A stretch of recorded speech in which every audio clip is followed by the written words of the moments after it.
They're all in now. The light continues to blink. Racing. Now, one has stayed there in the gates. Absolute Weapon refused to jump. And the first to go, BARRA. Hold tickets if you're on Absolute Weapon. Quagmire had jumped away nicely. Going forward is Gringo in front of Al Nord. Modelistic. Further back, She's Perfection. And back there, a clear last is Claire Ann. And they've gone without Absolute Weapon, who refused to participate in the start. They go to the riverside of the course and pass the 1100 mark. And the favourite leads the way, BARRA. 3/4 of a length in front from Quagmire. So two of the fancies, 1-2 at the 1,000. Back on the inside, Modelistic with Gringo working up, no cover, 3 deep. Al Nord is next in the middle, and then trailing 3 wide, She's Perfection as they slow right down here, just going along at an even gallop at best at the 800. And Claire Ann is back there at the tail end of the field. With BARRA in control, it leads by a length over Quagmire. Modelistic, no change to the order.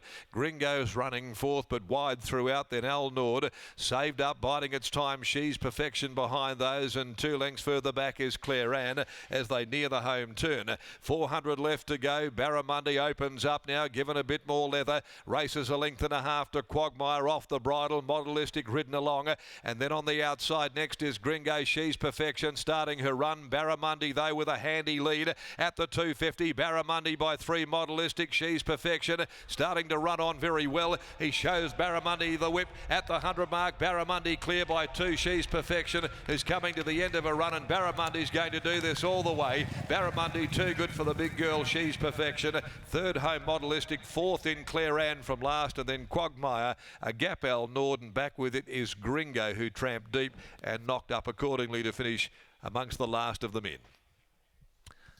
BARRA ridden by Brad Parnham. Too good here. Race 2 on the program. BARRA all the way, had that residual fitness from the 2 runs over 1,800 metres coming back to the mile, and too strong. But we'll get news in regards to Absolute Weapon, who stayed there in the stalls and declared a runner. Thanks indeed, Marty. There, number 7, Absolute Weapon, just refusing to jump, and has been declared a starter. Unfortunate for those that might have been aboard, and indeed the connections. Second placing, 5, She's Perfection. She's getting closer, probably just started to plateau out in the last 100 there under the riding of Lucy Fiore. And third, number 8, Modelistic, Stephen Parnham. Fourth, number 6, Claire Ann, picked off some ground from the back. 1, 5, 8, 6 official there, the interim numbers.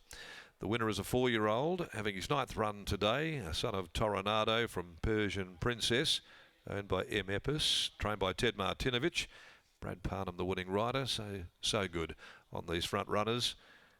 Second, She's Perfection by Lean Mean Machine out of Keysbrook. Danny Morton and Lucy Fiore, and Modelistics by Playing God from Zaristic. Steve Parnham, the rider for his father, trainer in Neville Parnham.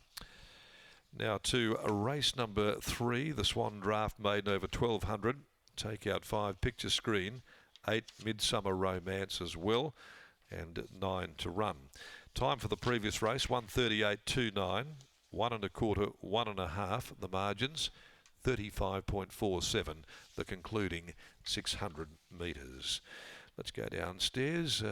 No surprise there. The favourite dictating right from the word go. Loves to do this, get out there in front as a top flight front running rider there in the saddle, and have the fitness from an 18 back to 1,600 to get the job done, in the care of Teddy Martinovich, who now joins Lockie Taylor. Thanks, Darren. Well-deserved result for BARRA, and winning trainer Ted Martinovich joins me now. Ted, this horse, he's been knocking on the door of a maiden victory, so I'm sure you're very pleased to see this one ticked off. Yeah, very happy that he's finally got there. Yeah, he's had a couple of good runs, and we stepped him up in the Saturday. Was probably a bit too good for him, and come back in this class, I was pretty confident he would run a real good race. Yeah. In his last couple of starts, we've seen him stretch out to 1,800 metres as well. Back to the mile today. Was that key, or do you feel like in time he still will run out the 18? I think he will, but at the moment we'll probably just stay at that, you know. And like I said, a maiden 1,600, so it's really a good race for him, I think. Yeah. As you said last start, you went to a Saturday. Ultimately, do you feel like he belongs in that company, provided that he can just go through his grades and continue to learn what racing's all about? I think in the future he possibly can, you know, because he's, I think he's got a bit untapped ability there, just the same. His work's good and all that, you know. Yeah.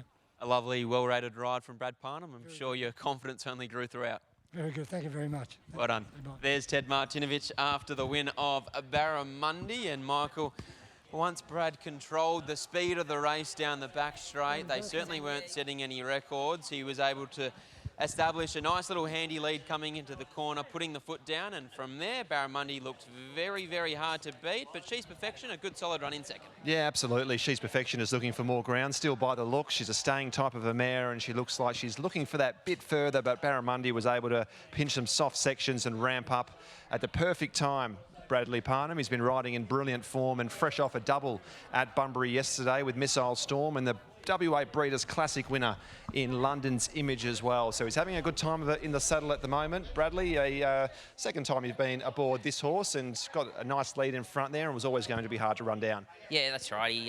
I was pretty keen to hold the lead. He sort of, I thought he'd settle better out there and, you know, controlled the race quite nicely. And yeah, it's just sort of like, as we saw coming into the straight, I just give him a bit more rein. He was able to put a little bit of a margin on him and he was too good to hold him out.